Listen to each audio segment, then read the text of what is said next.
quando eu digo essa rede de apoio, não é só para o adulto ter, sabe, um Vale Night.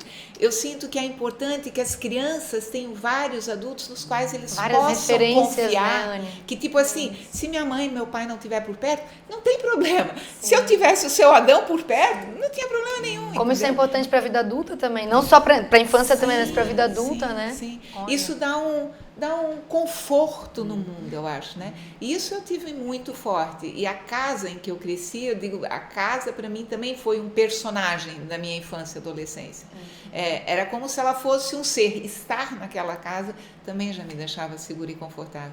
Você conheceram? Uma casa grande, às vezes as pessoas perguntavam, mas você fica sozinha nessa casa? Eu me sentia super cuidada naquela casa, né? Então, essas referências de segurança podem ser várias, né? Na criança pequena a gente fala do objeto de transição, né? Que ela tem um paninho, é o ursinho, é sei lá. Então, as minhas filhas, a gente pode depois essa história, mas né, foi uma maternidade solo desde muito cedo e a escola delas promovia viagens a partir de 8, 9 anos, elas passavam a ter uma viagem anual, onde elas ficariam fora de casa 3, 5 dias, 10 dias, né? Então, por exemplo, criou-se aí alguns rituais, porque assim, né, éramos bastante unidas e essa coisa de vou passar uma semana sem a minha mãe. Sim. E aí, então, elas tinham um casaco meu, que existe até hoje, que é de um plushzinho, assim, bem macio. Então, esse casaco meu ia junto em todas as viagens. Olha. E um versinho, que então era assim, né, como um símbolo do meu afeto, que estava ali registrado. Então, entender que esses objetos de transição têm essa função de ajudar a criança a se sentir segura no mundo, né? Que engraçado. Eu tenho isso, às vezes, se eu tenho um curso ou uma formação que eu vou dormir fora, e vai ficar com... Agora eles já estão um pouco mais habituados, mas quando eu comecei uma formação, e aí, mamãe, mas eu não vou te ver. Aí eu deixava um cachecol que eu usava sempre um para cada um, e eles abraçavam, então tá bom. E depois se ligavam. Eu digo, uma camiseta velha, uma camisola velha, tem um alguma cheiro coisa mesmo, que tem né? um cheirinho, que lembre, né? E tu falou também, antes eu me lembrei de um provérbio africano, né, que precisa de uma aldeia, né, para educar a criança, né? E não é só porque... Não é que aquele adulto que trouxe não dá conta, ou que aqueles adultos que trouxeram não dão conta. É o quão rico é quando ele tem várias pessoas. Ele já está se preparando para esse mundo adulto, que depois vai conviver com várias pessoas diferentes, né? Estabelece vínculo, confiança. E aprender a confiar nas outras pessoas, né? Porque as relações, eu digo, elas são muito circulares. Então, se eu chego para você e fico... Você também vai me olhar meio, peraí, né? A gente, em geral, espelha isso, né? Então, se eu aprendo a chegar no mundo com confiança, é provável que o mundo me trate bem também, né? Porque isso e esse primeiro ninho vai espelhar o ninho que vai vir depois, porque o mundo, a gente deveria ter essa sensação de estar acolhido no mundo, né? A gente está unido num mundo, né? Ele deveria ser o grande ninho, mas né? essa é a intenção do trabalho com os pais, né?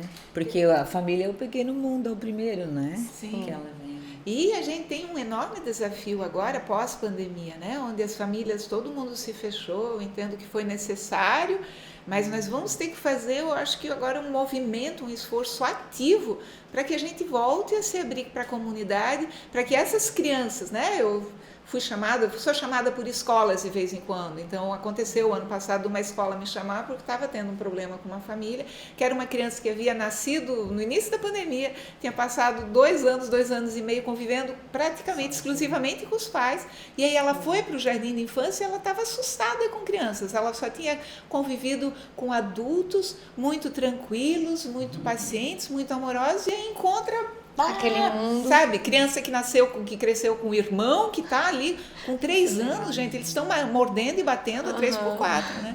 E ele estava completamente impactado e os pais não estavam conseguindo entregar ele para ele aprender a conviver com isso, que seria a realidade do mundo também, né? Então, nós vamos ter que ajudar essas crianças que talvez cresceram muito protegidas e nós nos abrirmos de novo, né?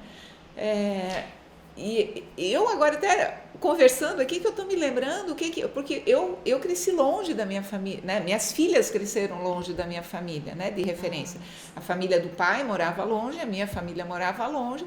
Então, mas a gente na verdade construiu essa rede que foi através da escola, né?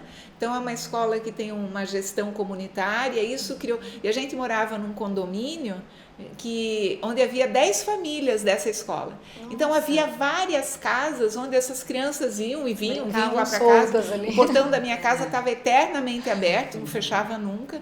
Então era um entra e sai de gente, se não está aqui, no máximo dizia: mãe, vou na casa da fulana, do fulano. E havia muita segurança, de novo, nesse pequeno mundo, né? Mesmo que Brasília é uma cidade grande, mas o condomínio era uma vila, né? E ali, a partir de 5 anos, elas transitavam livremente.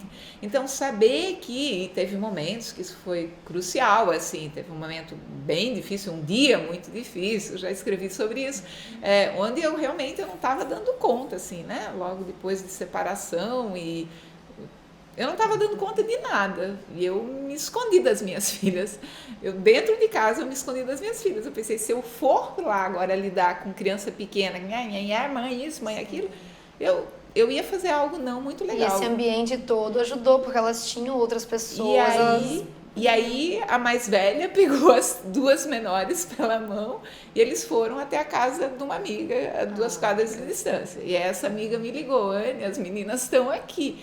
Aí eu perguntei: elas podem ficar aí? Tudo bem? Ela disse: eu não estou bem. Ela disse: fica tranquila, tome o tempo que você precisar. E isso foi maravilhoso. Wilson, obrigada eternamente. Porque assim, eu pude entrar nesse lugar escuro, doloroso, que de vez em quando a gente visita. Eu pude entrar lá e eu tive algumas horas para cuidar disso, e 3 horas depois eu estava bem. E eu fui lá buscar as meninas. E até quando eu escrevi esse texto, eu perguntei para elas: vocês lembram? As pequenas não lembrariam, porque eram muito pequenas, mas a maior lembrava. Ela disse: eu lembro que um dia a gente passou a tarde brincando na casa do fulano, foi bem legal. Mas eu cheguei lá, elas estavam só falando: mãe, olha, a gente fez isso, montou isso, desenhou aquilo e brincou de não sei o quê. Sabe, não teve traumas. Para mim foi um dia muito difícil, porque foi um momento muito doloroso, mas justamente tinha uma aldeia para acolher, e tudo bem.